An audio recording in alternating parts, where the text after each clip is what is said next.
Assessore Salvatore Cutrò, assessore agli eventi, tanti gli eventi oggi diciamo che organizzate a Bivona, in particolare oggi la presentazione del film, ma non solo, ma anche tante altre iniziative, quali?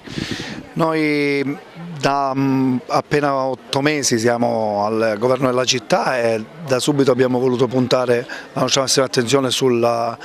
cultura, sulle scuole, perché Bivona è punto di grande riferimento scolastico, didattico, abbiamo tutti gli istituti, quindi la nostra attenzione massima è in questa direzione. Questo è uno degli eventi che era stato programmato e abbiamo avuto il piacere comunque di presentare molti libri, l'ultimo, il libro di Pietrangelo Buttafuoco, Strabuttenissima Sicilia, che ha avuto una grandissima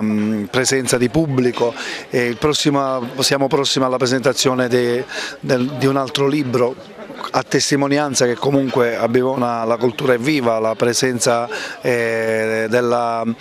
scuole, la presenza delle attività, delle associazioni, perché è molto fiorente le associazioni,